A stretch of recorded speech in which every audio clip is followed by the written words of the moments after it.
നമസ്കാരം. 9ാം ക്ലാസ്സിലെ ഫിസിക്സ് പാഠഭാഗങ്ങളിലേക്ക് എല്ലാവർക്കും സ്വാഗതം. ചാപ്റ്റർ 1 പാർട്ട് 7ലേക്കാണ് നമ്മൾ പോകുന്നത്. ഈ പാഠം നമ്മൾ ഡിസ്കസ് ചെയ്യുന്നത് സർഫസ് ടെൻഷൻ അഥവാ പ്രതല ബലം എന്നാൽ എന്ത് എന്നാണ്. അതിലേക്കായിട്ട് നമുക്കൊരു ആക്ടിവിറ്റി ചെയ്ത് നോക്കാം, അല്ലെങ്കിൽ ഒരു സിറ്റുവേഷൻ പരിഗണിക്കാം. ഒരു ബീക്കർ, ആ ബീക്കറിൽ കുറച്ച് വെള്ളം എടുത്തിട്ടുണ്ട്. വെള്ളം ഒരു ഫ്ലൂയിഡാണ്. ഫ്ലൂയിഡ് പാർട്ടിക്കിൾസ് H2O മോളിക്യൂൾസ് ഇതിനുള്ളിലുണ്ടാവും. ഞാൻ 2 മോളിക്യൂൾസ് പരിഗണിക്കുക, 2 തന്മാത്രകൾ പരിഗണിക്കണം. ഒന്ന് ലിക്വിഡിനുള്ളിൽ പൂർണ്ണമായിട്ട് ഉള്ളത്, ഒന്ന് സർഫസിലുള്ളത്. നമുക്കറിയാം കൊഹിഷൻ ഫോഴ്സ് അല്ലെങ്കിൽ ഹൊയ്സീവ് ഫോഴ്സ്, ഒരേ ഇനത്തിൽപ്പെട്ട തന്മാത്രകൾ തമ്മിലുള്ള അട്രാക്റ്റീവ് ഫോഴ്സ്, മോളിക്കുലാർ ഫോഴ്സ്, അതിനെ വിളിക്കുന്ന പേരാണ് കൊഹിഷൻ ഫോഴ്സ്. ഇവിടെ ഈ മോളിക്യൂളിൽ കൊഹിസീവ് ഫോഴ്സ് ആക്ട് ചെയ്യുന്നുണ്ടാവും. ഏത് മോളിക്യൂൾ എക്സേർട്ട് ചെയ്യുന്ന കൊഹിസീവ് ഫോഴ്സ് പരിഗണിച്ചു കഴിഞ്ഞാലും ആ കൊഹിസീവ് ഫോഴ്സിനെ ഡയമെട്രിക്കലി ഓപ്പോസിറ്റായിട്ടുള്ള നേരെ എതിർവശത്ത് വരുന്ന വേറൊരു മോളിക്യൂൾ എക്സേർട്ട് ചെയ്യുന്ന കൊഹിസീവ് ഫോഴ്സ് ക്യാൻസൽ ചെയ്യുന്നതായിട്ട് നമുക്ക് കാണാൻ പറ്റും. അപ്പോൾ അങ്ങനെ നോക്കുമ്പോൾ A molecule well inside the fluid, അതിന്മേൽ ആക്ട് ചെയ്യുന്ന ടോട്ടൽ ഫോഴ്സ് എന്ന് പറയുന്നത് 0 കൊഹിസീവ് ഫോഴ്സ് 0. അതേസമയത്ത് സർഫസിലുള്ളൊരു മോളിക്യൂൾ പരിഗണിക്കുകയാണെങ്കിൽ അതിന്മേൽ ആക്ട് ചെയ്യുന്ന കൊഹിസീവ് ഫോഴ്സ് ഇങ്ങനെയായിരിക്കും. ഈ മോളിക്യൂളിൻ്റെ മുകൾ വശത്ത് എയറാണുള്ളത്.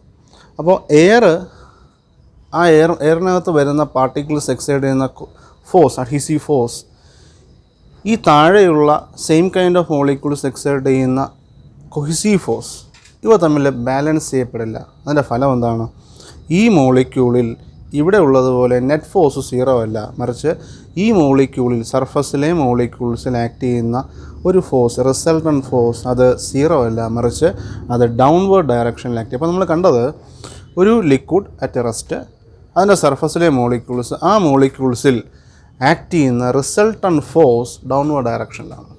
അപ്പോൾ സർഫസിലെ ലിക്വിഡ് മോളിക്യൂൾസ് പരിഗണിക്കുകയാണെങ്കിൽ there will be A net downward force acting on them. അതിൻ്റെ ഫലം എന്താണ്? അപ്പോൾ ഈ മോളിക്യൂൾസിൽ ഡൗൺവേർഡ് ഡയറക്ഷനിൽ എന്തുണ്ടാവും? ഒരു ഫോഴ്സ് ആക്ട് ചെയ്യുന്നുണ്ടാവും. അപ്പോൾ നോക്കുക, സർഫസിൽ സ്ഥിതി ചെയ്യുന്ന മോളിക്യൂൾസിൽ ഡൗൺവേർഡ് ഡയറക്ഷനിൽ ഫോഴ്സ് ആക്ട് ചെയ്യും. എന്നിട്ടും ഈ മോളിക്യൂൾസ് ആ സർഫസിൽ തന്നെ നിലനിൽക്കുന്നുവെങ്കിൽ അതിൻ്റെ അർത്ഥം ആ മോളിക്യൂൾസിന് ആ സർഫസിൽ നിലനിൽക്കാൻ സാധിക്കത്തക്കവണ്ണം എനർജി ഉണ്ട് എന്നാണ്. അപ്പോൾ സർഫസിലെ മോളിക്യൂൾസിൽ എനർജി ഉണ്ട്. ഇത് നമ്മൾ സർഫസ് എനർജി എന്നാണ് വിളിക്കുക. നമുക്കറിയാം ഏതൊരു സിസ്റ്റവും പരമാവധി ഊർജം കുറച്ച് സന്തുലനാവസ്ഥയിൽ സ്ഥിതി ചെയ്യാനേ ശ്രമിക്കുകയുള്ളൂ. അതേ കണക്ക് ഇവിടെയും ഈ മോളിക്യൂൾസും എന്തിനു തന്നെ ശ്രമിക്കും? തൻ്റെ ഊർജം പരമാവധി കുറച്ച് സന്തുലനാവസ്ഥയിൽ നിലനിൽക്കാനായിട്ട് ശ്രമിക്കും. അതിൻ്റെ ഫലം എന്താണെന്ന് നോക്കാം. അല്ലെങ്കിൽ എങ്ങനെയാണ് ആ ഊർജം കുറയ്ക്കാനായിട്ട് ശ്രമിക്കുക എന്ന് നോക്കാം. ഇവിടെ മോളിക്യൂളുകളുടെ എണ്ണം കുറഞ്ഞാൽ ഊർജം കുറയും. മോളിക്യൂളുകളുടെ എണ്ണം കുറയണമെങ്കിൽ ഈ ഭാഗത്തെ ലിക്വിഡ് സർഫസിൻ്റെ വിസ്തീർണം, പരപ്പളവ്, ഏരിയ അത് കുറഞ്ഞാൽ മതി, സർഫസ് ഏരിയ കുറഞ്ഞാൽ മതിയാവും. അങ്ങനെ കുറയുന്നതിലേക്ക് വേണ്ടിയിട്ട് ലിക്വിഡ് സർഫസ് ഒരു സ്ട്രെച്ചഡ് മെംബ്രെയിനായിട്ട്, ഒരു ഇലാസ്തിക സ്തരം പോലെ ഉള്ളിലേക്ക് ഒന്ന് കുഴിഞ്ഞു വരാനായിട്ട് ശ്രമിക്കും. അപ്പോൾ ഈ കൊഹിസീവ് ഫോഴ്സിൻ്റെ ഫലമായിട്ട് മോളിക്യൂൾസിൽ എനർജി ഉണ്ടാവും. ആ എനർജി കുറയ്ക്കുന്നതിൻ്റെ ഭാഗമായിട്ട് ആ ലിക്വിഡിൻ്റെ സർഫസ് ഒരു ഇലാസ്തിക മെംബ്രെയിൻ പോലെ, സ്തരം പോലെ പെരുമാറും. ഇലാസ്തികതയുള്ള ഒരു പാളി പോലെ പെരുമാറും. അതായത് സർഫസിലൊരു ഫോഴ്സ് ആക്ട് ചെയ്യുന്നതിൻ്റെ ഫലമായിട്ട് ഒരു ലിക്വിഡ് സർഫസ് ഒരു സ്ട്രെച്ചഡ് മെംബ്രെയിൻ പോലെ പെരുമാറും. ഇങ്ങനെ ലിക്വിഡ് സർഫസുകൾ സ്ട്രെച്ചഡ് മെംബ്രെയിനായിട്ട് പെരുമാറുന്നതിന് പിന്നിലുള്ള ആ പ്രത്യേകതയാണ്, അല്ലെങ്കിൽ ആ കഴിവിനെയാണ് നമ്മൾ സർഫസ് ടെൻഷൻ എന്ന് വിളിക്കുന്നത്. അപ്പോൾ എന്താണ് സർഫസ് ടെൻഷൻ അല്ലെങ്കിൽ പ്രതല ബലം എന്ന് ചോദിച്ചാൽ, ദ്രാവകോപരിതലം ഇലാസ്തികതയുള്ള ഒരു പ്രതലം പോലെ, നാട പോലെ, പാളി പോലെ പ്രവർത്തിക്കുന്നതിന് പിന്നിലുള്ള ദ്രാവക സവിശേഷതയാണ് പ്രതല ബലം. Surface tension is that property by which a free liquid surface at rest behaves like a stretched membrane. അപ്പോൾ എന്താണ് ഈ സർഫസ് ടെൻഷന് കാരണം എന്ന് ചോദിച്ചാൽ, ഒറ്റ സെൻറ്റൻസിൽ പറയുകയാണെങ്കിൽ ദ്രാവക തന്മാത്രകൾ തമ്മിലുള്ള കൊഹിസീവ് ഫോഴ്സാണ് ഈ പറഞ്ഞ സർഫസ് ടെൻഷന് കാരണം. വിശദീകരിച്ച് പറയുകയാണെങ്കിൽ, ഒരു ദ്രാവകം പരിഗണിക്കുമ്പോൾ ദ്രാവകത്തിനുള്ളിലെ മോളിക്യൂളുകളിൽ തന്മാത്രകളിൽ പരിണിത ബലം 0 എന്നാൽ ദ്രാവകോപരിതലത്തിലെ മോളിക്യൂൾസിൽ തന്മാത്രകളിൽ ഒരു ഡൗൺവേർഡ് ഫോഴ്സ് ആക്ട് ചെയ്യും. അതിൻ്റെ ഫലമായിട്ട് ഈ മോളിക്യൂളുകൾക്ക് ഊർജ്ജമുണ്ടാവും. ഊർജ്ജം കുറയ്ക്കുന്നതിലേക്കായിട്ട്, അതുവഴി സ്ഥിരത കൈവരിക്കുന്നതിലേക്കായിട്ട് ഈ ദ്രാവക പ്രതലം ഒരു ഇലാസ്തിക സ്ഥലം പോലെ പെരുമാറും. ഈ പ്രത്യേകതയാണ് സർഫസ് ടെൻഷൻ എന്ന് വിളിക്കുന്നത്. ഇനി സർഫസ് ടെൻഷൻ്റെ അടിസ്ഥാനത്തിൽ വിശദീകരിക്കാൻ കഴിയുന്ന 1-2 സന്ദർഭങ്ങൾ നോക്കാം. ഒന്ന്, ബ്ലേഡ് അല്ലെങ്കിൽ കനം കുറഞ്ഞ നീഡിൽ. ഇതൊക്കെ ദ്രാവകോപരിതലത്തിൽ നമുക്ക് വളരെ സൂക്ഷ്മതയോടുകൂടി വെച്ചാൽ അത് മുങ്ങിപ്പോകാതെ അവിടെ തന്നെ നിലനിൽക്കുന്നതായിട്ട് കാണാൻ കഴിയും. എന്തുകൊണ്ട്? ഇതിന് പിന്നിലുള്ള പ്രതിഭാസം എന്തെന്ന് ചോദിച്ചു കഴിഞ്ഞാൽ സർഫസ് ടെൻഷനാണ്. സർഫസ് ടെൻഷൻ കാരണം ദ്രാവകോപരിതലം ഒരു ഇലാസ്തിക സ്ഥലം പോലെ പെരുമാറും. അതുകൊണ്ട് വളരെ കനം കുറഞ്ഞ വസ്തുക്കൾ സൂക്ഷ്മതയോടുകൂടി ദ്രാവകോപരിതലത്തിൽ വെക്കുകയാണെങ്കിൽ ആ സ്ഥലം ഇതിനെ താങ്ങി നിർത്തും. അതിനാലാണ് ബ്ലേഡ്, നീഡിൽ, സൂചി അതുപോലുള്ള വസ്തുക്കൾ നമുക്ക് എന്ത് ചെയ്യാൻ സാധിക്കുന്നത്? ഇങ്ങനെയുള്ള ദ്രാവക ഉപരിതലങ്ങളിൽ വെക്കാനായിട്ട് സാധിക്കുന്നത്. Due to surface tension, the free liquid surface behaves like a structured membrane. For this reason, the liquid surface can handle such kind of light objects like a blade, needle, etc. on its surface. അടുത്തത്, കൊതുക് പോലുള്ള ചെറിയ പ്രാണികൾ. അവയ്ക്ക് ദ്രാവകോപരിതലത്തിലൂടെ സുഗമമായിട്ട് താഴ്ന്നു പോകാതെ മുങ്ങിപ്പോകാതെ സഞ്ചരിക്കാനായിട്ട് സാധിക്കും. എന്തുകൊണ്ട്? ഇപ്പോൾ പറഞ്ഞ അതേ റീസൺ തന്നെയാണ്. പ്രതലബലം കാരണം അല്ലെങ്കിൽ സർഫസ് ടെൻഷൻ കാരണം ലിക്വിഡ് സർഫസ് എന്തായിട്ട് പെരുമാറുമെന്നാണ്? ഒരു സ്ട്രക്ചർഡ് മെംബ്രെയിൻ പോലെ പെരുമാറും. അതുകൊണ്ട് വളരെ കനം കുറഞ്ഞ ഇത്തരം പ്രാണികളെ ഈ സർഫസിന് താങ്ങി നിർത്താൻ സാധിക്കും. അതിനാലാണ് കൊതുക് പോലുള്ള പ്രാണികൾക്ക് ഈ ലിക്വിഡ് സർഫസിലൂടെ സഞ്ചരിക്കാനായിട്ട് സാധിക്കുന്നത്. മൂന്നാമതൊരു എക്സാമ്പിൾ നോക്കുകയാണെങ്കിൽ, ഒരു ഷെയ്വിങ് ബ്രഷ്. ഈ ഷെയ്വിങ് ബ്രഷ് നമ്മൾ ഒരു പാത്രത്തിനുള്ളിലെ ജലത്തിൽ താഴ്ത്തിയാൽ ആ ഹെയർസ് ഇത് ഇങ്ങനെ വിടർന്ന് നിൽക്കും, എക്സ്പാൻഡ് ചെയ്ത് നിൽക്കും. ഇതിനെ പുറത്തെടുക്കുകയാണെങ്കിൽ ഇതിൻ്റെ ഷേപ്പ് ഇങ്ങനെ ആയിരിക്കും. അതിങ്ങനെ ഒരുമിച്ച് ചേർന്ന് അതിൻ്റെ വിസ്താരം കുറയും. എന്താണ് അതിന് കാരണം? നമ്മൾ വെള്ളത്തിൽ മുക്കുമ്പോൾ ഈ ഹെയർസിനിടയിൽ, ബ്രഷിനിടയിലുള്ള ആ നീഡിനിടയിൽ എന്ത് വരുന്നുണ്ട്? കുറച്ച് ജലം കയറി നിൽക്കും. നമ്മളത് പുറത്തെടുക്കുമ്പോഴേക്കും ആ ജലത്തിൻ്റെ സാന്നിധ്യം കാരണം ഇതിൻ്റെ ഉപരിതലത്തിലൊരു ദ്രാവക പാളി രൂപം കൊള്ളും. നമ്മൾ പറഞ്ഞു, ഈ ദ്രാവക പാളിയിൽ ഉപരിതലത്തിലെ മോളിക്യൂൾസിൽ എനർജിയുണ്ട്. ആ എനർജി കുറയ്ക്കുന്നതിൻ്റെ ഭാഗമായിട്ട് പ്രതല വിസ്തീർണം പരമാവധി കുറച്ചു നിർത്താനായിട്ട് ദ്രാവക ഉപരിതലം ശ്രമിക്കും. അപ്പോൾ എന്ത് സംഭവിക്കും? ഈ സർഫസിലെ ഈ ഭാഗത്ത് വരുന്ന ദ്രാവക പാളി തൻ്റെ സർഫസ് ഏരിയ കുറയ്ക്കാൻ ശ്രമിക്കും. അതിൻ്റെ ഫലമായിട്ട് ചുരുങ്ങും. അപ്പോൾ ഈ ബ്രഷുകളും എന്ത് ചെയ്യുമെന്നാണ്? ചുരുങ്ങി വന്നുകൊള്ളും. അടുത്തത്, നമ്മളൊരു സർക്കുലർ റിങ് എടുക്കും, ഒരു മെറ്റാലിക് റിങ്. ഇതിൽ ഒരു സോപ്പ് പാട ഉണ്ടാക്കിയെടുക്കണം. സോപ്പ് വെള്ളത്തിൽ മുക്കിയെടുത്തു കഴിഞ്ഞാൽ സോപ്പ് പാട ഇവിടെ ഇങ്ങനെ ഉണ്ടാവും. ഇതിലൊരു നൂല്, ഈ ഷേപ്പിലുള്ളൊരു നൂല്, ഇടയിൽ ഇങ്ങനൊരു നൂല്, ഒരു ചരട്, ഇടയിൽ ഇങ്ങനെ ഒരു ലൂപ്പ് ഉണ്ടാക്കിയെടുത്തിട്ടുണ്ട്. ക്ലോസ്ഡ് ആയിട്ടുള്ള വേറൊരു നൂലിൻ്റെ കഷ്ണം വരത്തക്കവണ്ണം ലൂപ്പ് ഉണ്ടാക്കിയിട്ടുണ്ട്. നമ്മൾ ഈ ലൂപ്പിനകത്ത് വരുന്ന സോപ്പ് പാട ഒരു ചെറിയ സൂചി കൊണ്ട് പൊട്ടിക്കുകയാണെങ്കിൽ ഈ ലൂപ്പ് സർക്കുലാർ ഷേപ്പിലോട്ട് മാറും. ഇങ്ങനെയായിട്ട് മാറി. എന്താണ് കാരണം? സർഫസ് ടെൻഷനാണ് കാരണം. എന്തിന്? പ്രതലബലം കാരണം, അല്ലെ പ്രതലബലത്തിൻ്റെ ഫലമായിട്ട് ഒരു ദ്രാവകോപരിതലം തൻ്റെ ഊർജം കുറയ്ക്കുന്നതിന് വേണ്ടിയിട്ട് തൻ്റെ പ്രതല വിസ്തീർണം പരമാവധി കുറച്ചു നിർത്താനായിട്ട് ശ്രമിക്കും. അപ്പോൾ എന്ത് സംഭവിക്കും?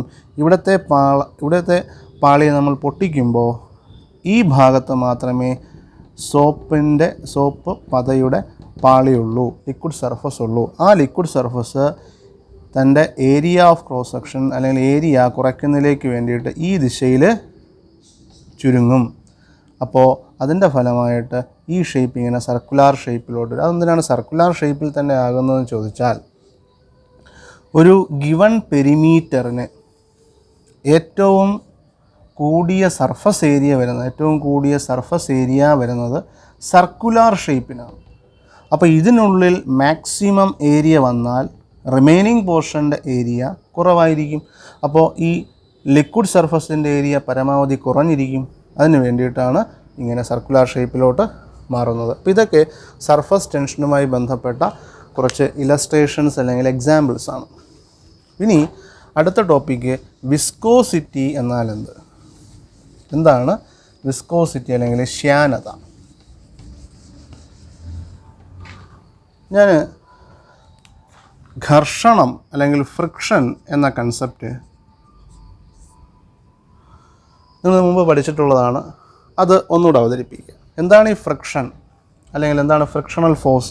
നമ്മൾ രണ്ട് സർഫസ് പരിഗണിക്കുകയാണ്. ഇതൊരു സർഫസ്, ഇതിന് മേലെ വേറൊരു ബോഡി വയ്ക്കുന്നു. അപ്പോൾ രണ്ട് സർഫസ്, ഇതാ ഒരു സർഫസ് ഉണ്ട്. ഈ ഓബ്ജക്റ്റിൻ്റെ താഴത്തെ വശം രണ്ട് സർഫസുകൾ. ഈ സർഫസിൽ മുകളിലത്തെ ഓബ്ജക്റ്റിൽ ഒരു ബലം പ്രയോഗിച്ചാൽ ഈ ബോഡി ഇങ്ങോട്ട് നീങ്ങുന്നു എന്നിരിക്കട്ടെ. അപ്പോൾ രണ്ട് സർഫസുകൾ തമ്മിൽ ഒരു റിലേറ്റീവ് മോഷൻ, ആപേക്ഷിക ചലനം അവിടെ സംജാതമാവുകയാണ്. അപ്പോൾ ഈ രണ്ട് സർഫസുകൾ തമ്മിൽ ഒരു റിലേറ്റീവ് മോഷൻ സംജാതമാകുന്നു, ആപേക്ഷിക ചലനം ഉണ്ടാകുന്നു. ഈ ആപേക്ഷിക ചലനത്തെ ഒപ്പോസ് ചെയ്യത്തക്കവണ്ണം, എതിർക്കത്തക്കവണ്ണം ഒരു ബലം ഈ സർഫസുകൾക്കിടയിൽ സർഫസിന് ടാൻജൻഷ്യലായിട്ട് ഡെവലപ്പ് ചെയ്യും. ഈ ടാൻജൻഷ്യൽ ഫോഴ്സിനെയാണ് നമ്മൾ എന്ത് പേരിട്ട് വിളിക്കുക? ഫ്രിക്ഷണൽ ഫോഴ്സ് എന്ന് വിളിക്കുക. ഈ പ്രതിഭാസത്തെ, രണ്ട് സർഫസുകൾ തമ്മിലുള്ള ആപേക്ഷിക ചലനത്തെ തടസ്സപ്പെടുത്തത്തക്ക രീതിയിൽ ആ സർഫസുകൾക്കിടയിൽ ഇത്തരം ഒരു ബലം വരുന്നതിന് പിന്നിലുള്ള സവിശേഷതയെ, പ്രത്യേകതയെ വിളിക്കുന്ന പേരാണ് ഘർഷണം അഥവാ ഫ്രിക്ഷൻ. അപ്പോൾ ഇത് സോളിഡ്സിൻ്റെ കേസിലാണ്, ഖരവസ്തുക്കളുടെ കേസിലാണ്. ഒന്നുകൂടെ ഫ്രിക്ഷൻ എന്ത് നമ്മൾ നോക്കി, ഫ്രിക്ഷൻ ഫോഴ്സ് നോക്കി. രണ്ട് പ്രതലങ്ങൾ തമ്മിലുള്ള ആപേക്ഷിക ചലനം, അതിനെ എതിർക്കത്തക്കവണ്ണം ആ സർഫസുകൾക്കിടയിൽ ആപേക്ഷിക ചലനത്തിന് എതിർദിശയിലായിട്ടുണ്ടാകുന്ന ബലത്തെയാണ് ഘർഷണ ബലം, ഫ്രിക്ഷണൽ ഫോഴ്സ് എന്ന് വിളിക്കുന്നത്. ആ പ്രതിഭാസത്തെ, ഘർഷണ ബലം ആവിർഭവിക്കുന്ന ആ പ്രതിഭാസത്തെ നമ്മൾ ഫ്രിക്ഷൻ എന്ന് വിളിക്കും. ഇത് സോളിഡ്സിൻ്റെ കേസിൽ ഇത്തരം പ്രത്യേകതകൾ, സർഫസുകൾ തമ്മിലുള്ള ആപേക്ഷിക ചലനത്തെ തടസ്സപ്പെടുത്തത്തക്കവണ്ണം ആ ഒരു ബലം ദ്രാവകങ്ങളുടെ കേസിൽ ഉണ്ടാകുന്നുണ്ടോ എന്ന് നമുക്ക് നോക്കാം. ഉണ്ടാകുന്നുണ്ട്. ആ ബലത്തിന് കാരണമായ ദ്രാവക സവിശേഷതയെ വിളിക്കുന്ന പേരാണ് വിസ്കോസിറ്റി അഥവാ ശ്യാനത. അവിടുത്തെ ആ ഘർഷണ ബലത്തെ വിളിക്കുന്ന പേരാണ് വിസ്കസ് ബലം, ശ്യാനബലം അല്ലെ വിസ്കസ് ഫോഴ്സ്. ഒന്നുകൂടെ, ഒരു ദ്രാവകം, ആ ദ്രാവകത്തെ നമുക്ക് പല പാളികളായി പരിഗണിക്കാം. ഈ ദ്രാവകം സഞ്ചരിക്കുമ്പോൾ, ഒഴുകുമ്പോൾ ഒരു പാളി മറ്റൊരു പാളിയിന്മേൽ ഒഴുകി നീങ്ങുകയാണ്, നിരങ്ങി നീങ്ങുകയാണ്. അപ്പോൾ ദ്രാവക പാളികൾ തമ്മിൽ ആപേക്ഷിക ചലനം ഉണ്ടാകും. അപ്പോൾ ദ്രാവകം ഒഴുകുമ്പോൾ അത്തരം ചലനം സാധ്യമാണ്. അങ്ങനെ ഒഴുകുന്ന സമയത്ത് ദ്രാവക പാളികൾ തമ്മിലുള്ള ആപേക്ഷിക ചലനത്തെ എതിർക്കത്തക്കവണ്ണം പാളികൾക്ക് സമാന്തരമായി രൂപം കൊള്ളുന്ന ദ്രാവകത്തിലെ ഘർഷണ ബലത്തെയാണ് വിസ്കസ് ബലം എന്ന് നമ്മൾ വിളിക്കുന്നത്. The viscous force between liquid layers in relative motion, which opposes the relative motion between them, is known as viscous force. The property by which an internal fluid friction exists between different layers of liquid is known as viscosity. അപ്പോൾ viscosity കണ്ടു. അപ്പോൾ വിസ്കോസിറ്റിയുമായി ബന്ധപ്പെട്ട അല്ലെങ്കിൽ viscosity എന്ന ആശയത്തെ അടിസ്ഥാനമാക്കി വിശദീകരിക്കാൻ കഴിയുന്ന ഒന്ന് രണ്ട് സന്ദർഭങ്ങൾ നമുക്ക് നോക്കാം. ഇപ്പോൾ ഒരു ഗ്ലാസ് പ്ലേറ്റ്, ഈ ഗ്ലാസ് പ്ലേറ്റിൽ ഒരു ഭാഗത്ത് 2-3 തുള്ളി തേൻ വെക്കുന്നു, മറ്റൊരു ഭാഗത്ത് 2-3 തുള്ളി ജലം. ഈ ചരിവ് തലത്തിലൂടെ, ഈ ഇൻക്ലൈൻഡ് പ്ലെയിനിലൂടെ ഈ രണ്ട് ദ്രാവകങ്ങളും താഴേക്ക് ഒഴുകും. ഏത് ദ്രാവകമാണ് ആദ്യം ഒഴുകി വരിക എന്ന് ചോദിച്ചു കഴിഞ്ഞാൽ അത് തീർച്ചയായിട്ടും വാട്ടർ ആയിരിക്കും. എന്തുകൊണ്ട്? ഇത് രണ്ടും വിസ്കോസിറ്റി എന്ന സവിശേഷത കാണിക്കുന്ന ദ്രാവകങ്ങളാണ്. പക്ഷേ വാട്ടറിലെ വിസ്കസ് ഫോഴ്സ് തേനിലെ വിസ്കസ് ഫോഴ്സിനെ അപേക്ഷിച്ച് വളരെ കുറവാണ്. അപ്പോൾ ഈ ദ്രാവക പാളികൾക്ക് ഒന്നിനുമേലൊന്നായിട്ട് നിരങ്ങി നീങ്ങാനായിട്ട് വളരെ കുറച്ച് സമയം മതിയാകും. കാരണം അതിൻ്റെ ചലനത്തെ തടസ്സപ്പെടുത്തുന്ന ബലം അവിടെ കുറവാണ്. എന്നാൽ ഹണി അല്ലെങ്കിൽ തേനിലെന്താണ്? അവിടുത്തെ ദ്രാവക പാളികൾ തമ്മിലുള്ള ഇൻറ്റേർണൽ ഫ്ലൂയിഡ് ഫ്രിക്ഷൻ, ആന്തര ഘർഷണ ബലം, അത് ജലത്തെ അപേക്ഷിച്ച് കൂടുതലാണ്, വിസ്കോസിറ്റി കൂടുതലാണ്. അതുകൊണ്ട് തേൻ ഒഴുകാനായിട്ട് കുറച്ച് കൂടുതൽ സമയം വേണ്ടി വരും. അപ്പോൾ ചുരുക്കി പറഞ്ഞു കഴിഞ്ഞാൽ viscosity of water is very small when it is compared with the viscosity of honey. For this reason, honey takes more time and water takes least time to reach the bottom. നമുക്ക് പറയാം. ഇനി വേറൊരു example. ഒരു പാത്രം, ഈ പാത്രത്തിൽ വെള്ളം എടുത്തിരിക്കുന്നു, അല്ലെങ്കിൽ വേറെ ഏതെങ്കിലും ഒരു ഫ്ലൂയിഡ്, ഒരു ഗ്ലാസ് റോഡ് ഇട്ടിട്ട് ഈ വെള്ളത്തെ നമ്മളൊന്ന് സ്റ്റെയർ ചെയ്യാണ്, ചുഴറ്റുകയാണ്, കറക്കുകയാണ്, ഇളക്കുകയാണ്. അപ്പോൾ അങ്ങനെയാണെങ്കിൽ സർക്കുലാർ ഷേപ്പിലുള്ള, ശരിക്കും പറഞ്ഞാൽ സർക്കുലാർ ഷേപ്പിലുള്ള ഒരേ ആക്സിസിലുള്ള സിലിണ്ടർ ആകൃതിയിലുള്ള ദ്രാവക പാളികളുടെ രൂപത്തിൽ അതെന്ത് ചെയ്യും? കറങ്ങും. നമ്മൾ ഈ സ്റ്റയറിങ്, ഈ കറക്കൽ നിർത്തിയാലും കുറച്ച് സമയം കൂടെ കറങ്ങിയ ശേഷമായിരിക്കും ഇത് റെസ്റ്റിലോട്ട് വരിക. റെസ്റ്റിലോട്ട് വരും എന്നാണ് നമുക്കറിയാം. ഒരു വസ്തുവിനെ, ചലിക്കുന്നൊരു വസ്തുവിനെ നമുക്ക് റെസ്റ്റിലോട്ട് കൊണ്ടുവരണമെങ്കിൽ എന്തിൻ്റെ ആവശ്യമുണ്ട്? ഫ്രിക്ഷണൽ ഫോഴ്സിൻ്റെ ആവശ്യമുണ്ട്. അപ്പോൾ ഇവിടെ എങ്ങനെയാണ് ഈ ഫ്രിക്ഷണൽ ഫോഴ്സ്, അല്ലെങ്കിൽ ഒരു ഫോഴ്സിൻ്റെ ആവശ്യമുണ്ട്. ഇവിടെ എങ്ങനെയാണ് ഈ ചലിക്കുന്ന ദ്രാവക പാളികൾ, സിലിണ്ടർ രൂപത്തിലുള്ള ദ്രാവക പാളികൾ നിശ്ചലാവസ്ഥയിലെത്തിയത്? അപ്പോൾ നമുക്ക് ഇങ്ങനെ പറയാം എക്സ്പ്ലനേഷൻ. ഇളക്കുമ്പോൾ, ഗ്ലാസ് റോഡ് കൊണ്ട് ഇളക്കുമ്പോൾ സിലിണ്ടർ ഷേപ്പിലുള്ള, സിലിണ്ടർ ആകൃതിയിലുള്ള ദ്രാവക പാളികൾ ചലിക്കുന്നുണ്ട്.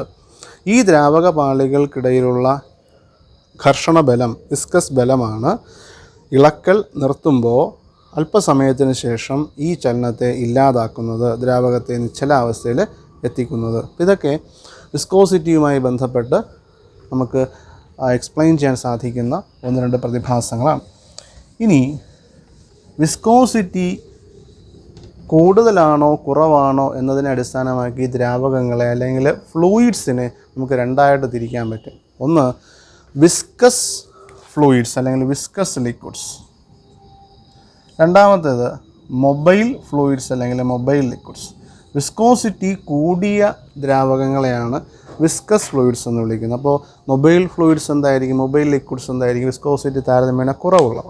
എക്സാമ്പിൾ നോക്കുകയാണെങ്കിൽ വിസ്കോസിറ്റി കുറഞ്ഞവ വാട്ടർ, അസറ്റോൺ, ഒരു ഓർഗാനിക് കോമ്പൗണ്ടാണ് അസറ്റോൺ, കെറോസിൻ, ഇതൊക്കെ വിസ്കോസിറ്റി കുറഞ്ഞവയാണ്. വിസ്കോസിറ്റി കൂടിയവയാണെങ്കിലോ ഹണി, ഗ്ലിസറിൻ, അതുപോലെ മോട്ടോർ ഓയിൽ, നമ്മൾ മോട്ടോറിൽ ഉപയോഗിക്കുന്ന, എൻജിൻ ഓയിലായിട്ട് ഉപയോഗിക്കുന്ന ആ ഓയിൽ, ആ ലിക്വിഡ്, ഇതൊക്കെ എന്തിന് എക്സാമ്പിളാണ്? വിസ്കോസിറ്റി കൂടിയ ലിക്വിഡ്സിന് എക്സാമ്പിളാണ്. ഒരു കാര്യം കൂടെ വിസ്കോസിറ്റിയിൽ നമുക്ക് അറിയേണ്ടതുണ്ട്. വൈദ്യുതാഘാതമേൽക്കുന്ന ഒരു ആൾ, അയാളുടെ ശരീരം തിരുമ്മി ചൂട് പിടിപ്പിക്കാറുണ്ട്. വൈദ്യുതാഘാതമേൽക്കുന്ന ഒരാളിന് പ്രാഥമികമായിട്ട് നമ്മൾ കൊടുക്കേണ്ടുന്ന ചില ചികിത്സകളുണ്ട്. ആശുപത്രിയിൽ കൊണ്ടുപോകുന്നതിന് മുൻപ് കഴിയുമെങ്കിൽ. അപ്പോൾ അതിലുൾപ്പെടുന്ന ഒരു ഭാഗമാണ് കൈ വെള്ളയും കാൽ വെള്ളയും തിരുമ്മി ശരീരത്തെ ചൂട് പിടിപ്പിക്കുക എന്നുള്ളത്. എന്തിനാണത് ചെയ്യുന്നത്? വൈദ്യുതാഘാതമേൽക്കുമ്പോൾ ഒരു ആളിൻ്റെ ശരീര താപനില കുറയും. ശരീര താപനില കുറഞ്ഞാൽ, ടെമ്പറേച്ചർ കുറഞ്ഞു കഴിഞ്ഞാൽ രക്തം ഒരു ഫ്ലൂയിഡാണ്, ദ്രാവകമാണ്. രക്തത്തിൻ്റെ വിസ്കോസിറ്റി കൂടും. രക്തം പല പാളികളായിട്ടാണ് ഒഴുകുന്നത് എന്ന് നമുക്ക് പരിഗണിക്കാം. അപ്പോൾ വിസ്കോസിറ്റി കൂടിയാൽ ദ്രാവക പാളികൾ തമ്മിലുള്ള ഘർഷണ ബലം, വിസ്കസ് ബലം, അത് കൂടും. അപ്പോൾ ഒഴുക്ക് തടസ്സപ്പെടും, അല്ലെങ്കിൽ ഒഴുക്കിൻ്റെ അളവ് കുറയും. അതെന്തിന് കാരണമാകും? ശരിയായ വിധത്തിൽ ഹൃദയത്തിന് രക്തം പമ്പ് ചെയ്യാൻ പറ്റാത്തൊരവസ്ഥ സംജാതമായാൽ ഹൃദയാഘാതത്തിന് കാരണമാകും. അങ്ങനെ പെട്ടെന്ന് മരണം സംഭവിക്കാനുള്ള സാധ്യതയാണ്. അത് ഒഴിവാക്കുന്നതിലേക്ക് വേണ്ടിയിട്ടാണ് ശരീരം തിരുമ്മി ചൂടുപിടിപ്പിച്ച് ശരീര താപനില കൂട്ടി വിസ്കോസിറ്റി കുറച്ച് രക്തപ്രവാഹം പഴയതുപോലെ സാധാരണഗതിയിൽ ആക്കുന്നത്. മനസ്സിലാവുന്നുണ്ടല്ലോ? അപ്പോൾ ഈ പാട്ടിൽ നമ്മൾ നോക്കിയത് സർഫസ് ടെൻഷൻ അഥവാ പ്രതലബലം എന്താണ്, അതിൻ്റെ കാരണം എന്താണ്, ചില സന്ദർഭങ്ങൾ. അടുത്ത് വിസ്കസ് ബലം എന്താണ്, വിസ്കോസിറ്റി എന്താണ്, ദെൻ വിസ്കോസിറ്റിക്ക് കാരണം എന്താണ്, viscous fluids, then mobile fluids, 1-2 illustrations. അപ്പോൾ ഈ ടോപ്പിക്കോട് കൂടി ഈ ചാപ്റ്റർ തീരുകയാണ്. അപ്പോൾ അടുത്ത ക്ലാസ്സിന് നമ്മൾ രണ്ടാമത്തെ chapter equations of motion start ചെയ്യുന്നതാണ്.